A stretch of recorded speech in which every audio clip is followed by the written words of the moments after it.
kami dari kelompok 3 akan menjelaskan asuhan keperawatan shock sepsis dan juga MODS pada pasien kritis. Yuk kita simak videonya. Jadi shock sepsis ini merupakan kondisi serius yang terjadi ketika infeksi berat menyebabkan tekanan darah turun drastis sehingga organ-organ tubuh mulai gagal berfungsi. Kondisi ini mengancam nyawa dan juga membutuhkan penanganan medis segera. Penyebab utama shock sepsis adalah infeksi yang menyebar secara sistemik, baik disebabkan oleh bakteri, virus, maupun jamur. Sumber infeksi yang paling sering berasal dari saluran pernapasan, saluran kemih, darah, dan juga saluran cerna. Selain itu, disfungsi sistem imun juga berperan penting karena menyebabkan respon inflamasi yang berlebihan terhadap infeksi. Tanda utama shock sepsis adalah hipotensi atau tekanan darah rendah yang tidak membaik meskipun sudah diberi cairan. Pasien juga dapat mengalami takikardia, penurunan kesadaran, serta penurunan produksi urin yang bisa berupa anuria atau oliguria. Selain itu, biasanya terjadi disfungsi organ, misalnya gangguan pernapasan, gangguan pada hati, ginjal, maupun sistem pembekuan darah. Secara patofisiologi, shock sepsis diawali dengan aktivasi sistem imun bawaan akibat infeksi. Tubuh melepaskan berbagai sitokin inflamasi. Respon inflamasi yang berlebihan ini menyebabkan vasodilatasi pembuluh darah dan peningkatan permeabilitas kapiler, sehingga perfusi jaringan menurun. Selain itu, terjadi disregulasi koagulasi yang memicu terbentuknya trombosis mikro dan akhirnya menyebabkan iskemia jaringan. Kerusakan endotel dan sel juga mengakibatkan hipoksia dan gagal organ pada berbagai sistem tubuh. Penanganan shock sepsis harus dilakukan segera dan terintegrasi. Langkah pertama adalah resusitasi cairan yang menggunakan cairan kristaloid untuk mengembalikan volume sirkulasi. Apabila tekanan darah tetap rendah, maka diberikan vasopresor dengan neropinefrin sebagai pilihan utama. Kemudian dilakukan pemberian antibiotik empiris segera mungkin. Idealnya dalam waktu kurang dari 1 jam setelah diagnosa ditegakkan.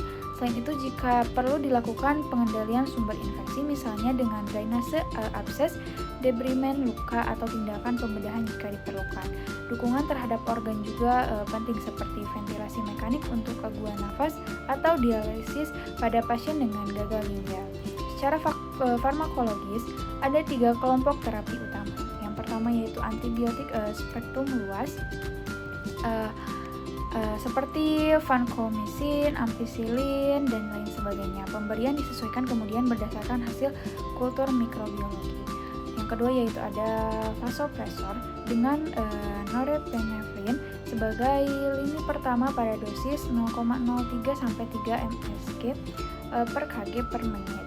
Alternatif lain termasuk dopamin, epinefrin, atau vasopressin. Bila ada disfungsi jantung, dapat diberikan dobutamin sebagai inotropik. Dan yang ketiga yaitu terapi suportif tambahan seperti pemberian insulin intravena untuk kontrol glukosa, terapi bikarbonat untuk asidosis metabolik berat, heparin untuk pencegahan DVT, dan juga transfusi darah bila terjadi anemia yang berat. Lalu ada terapi diet dalam aspek nutrisi internal disarankan diberikan sedini mungkin, yaitu dalam waktu 12 jam setelah pasien masuk ICU. Kebutuhan kalori yang dianjurkan adalah 25-30 kilokalori per kilogram berat badan per hari, dengan kebutuhan protein sekitar 1,5 gram per kilogram berat badan per hari. Nutrisi enteral lebih disarankan dibandingkan parenteral karena dapat menurunkan resiko komplikasi infeksi. Toleransi terhadap nutrisi harus dipantau secara rutin, misalnya dengan pemeriksaan residu lambung. Selain itu, suplementasi vitamin seperti tiamin, dan vitamin C juga penting untuk membantu meningkatkan sistem imun dan metabolisme tubuh. Namun, pemberian nutrisi harus tetap didukung dengan pengendalian sumber infeksi agar pemulihan pasien bisa berlangsung optimal. Tentang pengkajian, pertama yaitu memantau tanda-tanda vital secara rutin, tekanan darah, nadi, dan laju napas, suhu, saturasi oksigen. Yang kedua yaitu mengamati tingkat kesadaran pasien BCS atau orientasi. Yang ketiga yaitu memeriksa jumlah dan warna urin, monitoring dan output urin yang setiap jam. Yang keempat yaitu observasi penggunaan dan fungsi alat bantu napas atau ventilator. Yang observasi penggunaan dan fungsi otot prima yaitu memantau saluran napas, melakukan suction jika perlu. Yang keenam, memantau kondisi kulit, warna, suhu, fungsi pupiler dan CRT, area lunak tekan. Yang ketujuh, melakukan pemantauan cairan masuk dan keluar, fluid balance. Yang kedelapan, mengamati tanda-tanda penurunan perombakan kondisi. Yang kedelapan, mengamati tanda-tanda penurunan perburukan kondisi seperti perubahan status mental dan penurunan statusi dan penurunan urin output. Selanjutnya ada intervensi keperawatan. Terpantau tanda vital dan berfungsi jaringan setiap 15-30 menit. 2. Pertahanan jalan napas. Yang ketiga, monitor intruk output cairan. Yang keempat, pantau suhu tubuh dan memberikan antibiotik sesuai instruksi. Yang kelima, ubah posisi tiap 2 jam, jaga kebersihan dan kelembapan kulit. Yang keenam, kolaborasi pemberian antibiotik dan vasopresor. Analisis data fungsi masalah: tekanan darah 90 mHg, CRT kurang 2 detik, kulit dingin, fungsi jaringan tidak akurat, asupan nutrisi kurang, muntah dan albumin kurang, tidak keseimbangan nutrisi kurang dari ketubuhan, output urin kurang dari 0,5 ml, turgor, ketidak keseimbangan cairan, kalian cemas dan bingung, gangguan kecemasan akut, kalian merasa tidak ada harapan, tidak bisa beribadah, gangguan spiritual. Intervensi keperawatan. Ada manajemen jalan napas, yaitu bertujuan untuk mempertahankan pertukaran gas adekuat, pantau respirasi, pola napas, dan penggunaan otot bantu. Monitor SpO2 dan hasil analisa gas darah. Posisikan pasien dengan posisi semi-fowler untuk memaksimalkan ventilasi. Lakukan suction sesuai indikasi dan prosedur aseptik. Kolaborasi dengan tim medis untuk pemberian O2 atau ventilator. Pertahankan potensi jalan napas dengan humidifier dan fisioterapi dada. Ada manajemen sirkulasi, bertujuan untuk mempertahankan curah jantung yang adekuat. Pantau tanda vital, EKG, tekanan darah arteri, dan CPP. Observasi tanda hipofrekuensi, catat input atau output cairan setiap jam. Kolaborasi pemberian cairan, hindari posisi ekstrim yang menekan pembuluh darah. Edukasi keluarga tentang kondisi hemodinamik pasien. Manajemen cairan, yaitu bertujuan untuk mencapai keseimbangan cairan tubuh. Pantau input-output cairan setiap jam. Catat berat badan harian. Monitor hasil lab. Kolaborasi tanda-tanda overdehidrasi, edema, ronhi basah, atau dehidrasi yaitu turgor jelek. Kolaborasi pemberian cairan infus sesuai kebutuhan. Edukasi keluarga pasien tentang pembatasan cairan. Ada pencegahan infeksi, yaitu bertujuan untuk mencegah terjadinya infeksi sekunder. Gunakan teknik aseptik pada semua tindakan. Lakukan cuci tangan sebelum dan sesudah kontak dengan pasien. Ganti balutan luka sesuai dengan jadwal. Pantau suhu dan tanda-tanda infeksi lokal. Kolaborasi pemberian antibiotik sesuai hasil kultur. Edukasi keluarga tentang pentingnya kebersihan dan pembatasan pengunjung. Ada juga untuk intervensi dukungan emosional yang bertujuan untuk menurunkan tingkat kecemasan keluarga. Berikan informasi tentang kondisi pasien secara jelas dan jujur. Fasilitasi keluarga untuk berkomunikasi dengan tim medis. Dorong keluarga untuk ikut serta dalam perawatan ringan. Gunakan bahasa yang empatik dan sederhana. Bantu keluarga dalam mekanisme coping positif. Untuk implementasi keperawatannya ada menstabilkan fungsi respirasi dan sirkulasi, menjaga keseimbangan cairan dan elektrolit, mencegah infeksi sekunder, memberikan dukungan emosional kepada keluarga. Untuk evaluasinya yaitu untuk gangguan pertukaran gas, pemberian SpO2 95%, respirasi normal, pasien tampak lebih nyaman. Penurunan curah jantung yaitu tekanan darah stabil, nadi teratur, perfusi kapiler membaik. Untuk keseimbangan cairan dan elektrolit, diuresis normal, edema berkurang, dan lab normal. Untuk resiko infeksi tidak ada tanda infeksi baru dan suhu sudah stabil. Untuk ansietas keluarga tampak lebih tenang dan kooperatif.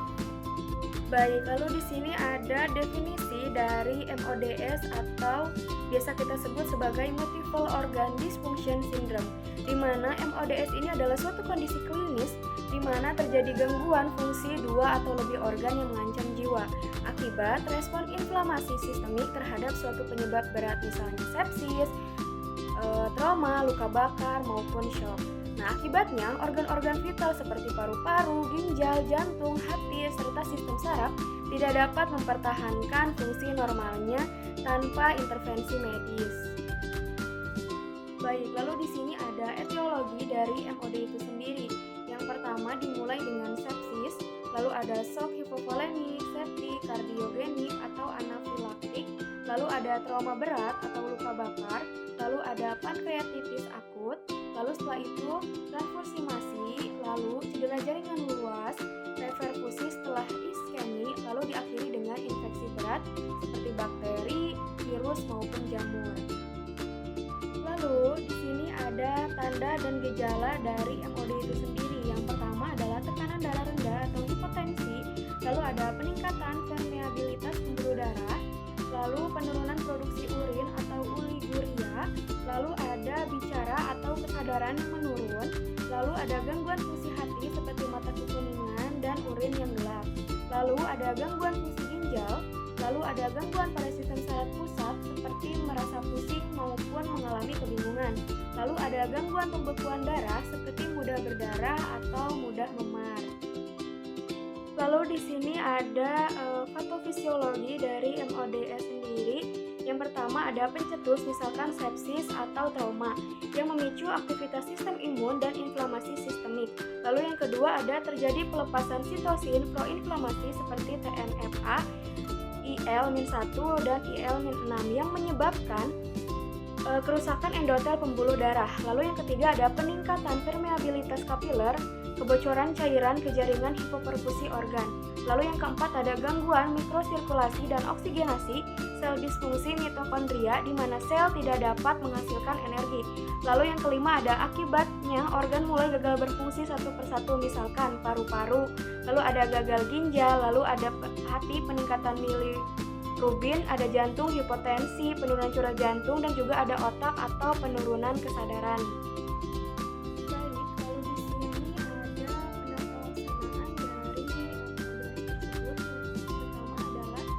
Deteksi dini dan penanganan cepat infeksi berat.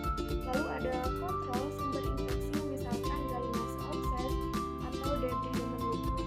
Lalu ada pemberian antibiotik tepat waktu. Lalu ada menjaga hemodinamik dan perfusi organ seperti cairan, oksigenasi, dan juga tekanan darah. Lalu ada pemantauan ketat pasien risiko tinggi seperti trauma berat, luka bakar, dan juga pasca operasi besar. Lalu ada nutrisi adekuat untuk mencegah metabolisme berlebihan.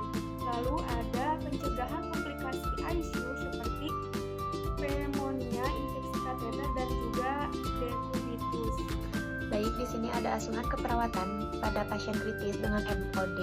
Yang pertama kita melakukan pengkajian, lalu ke keluhan utama. Biasanya dengan pasien MOD ini, pasien mengeluh sesak napas, penurunan kesadaran, oliguria atau anuria, lemah, pucat, dan tidak responsif. Lalu selanjutnya riwayat kesehatan. Dengan riwayat infeksi berat seperti sepsis, trauma pembedahan besar, transfusi atau penyakit kronik lainnya seperti ginjal, hati, dan jantung. Lalu selanjutnya ke pemeriksaan fisik, yaitu head to toe ditemukan dengan data objektif seperti kesadaran menurun, pernapasan lebih dari 30 kali per menit, lalu tekanan darah menurun, nadi cepat, kapilari real time lebih dari 3 detik, kulit dingin, abdomen kembung, peningkatan bilirubin, kulit pucat, lembab, dan juga luka dekubitus. Lalu selanjutnya pada pemeriksaan penunjang pada pasien MOD, yaitu bisa dilakukan kreatinin, radiologi X-ray, USG abdomen. Lalu selanjutnya ada diagnosa keperawatan yang muncul pada pasien MOD, yaitu diagnosa gangguan pertukaran gas, penurunan curah jantung, ketidakseimbangan cairan dan elektrolit, resiko infeksi, dan juga ansietas. Lalu untuk diagnosa keperawatan shock sepsis, yaitu penurunan perfusi jaringan perifer, itu untuk diagnosa yang pertama, dan selanjutnya itu ketidakseimbangan nutrisi, kurang dari kebutuhan tubuh, lalu ketidakseimbangan cairan, kecemasan, dan gangguan spiritual.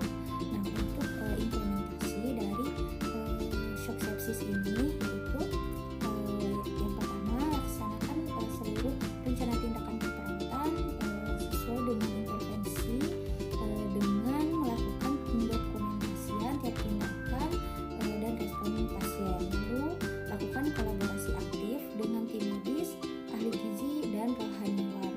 Lalu selanjutnya yaitu monitoring terus-menerus kondisi kritis atau intensif monitoring. Dan untuk evaluasi shock sepsis, yaitu untuk perfusi jaringan perifer, tekanan darah membaik, 90 mmHg, CRP-nya normal, dan laktat menurun. Lalu status nutrisinya yaitu membaik seperti berat badan stabil, asupan kalori meningkat, dan albumin membaik. Lalu selanjutnya yaitu status jaringan. Untuk status jaringan ini dilihat dari turgor membaik, produksi urin 0,5 ml per jam, keseimbangan tercapai. Lalu selanjutnya kecemasan, pasien tampak lebih tenang, memahami kondisi, dan tidak gelisah. Lalu selanjutnya yaitu kesejahteraan spiritualnya, pasien dapat melakukan ibadah menunjukkan penerimaan terhadap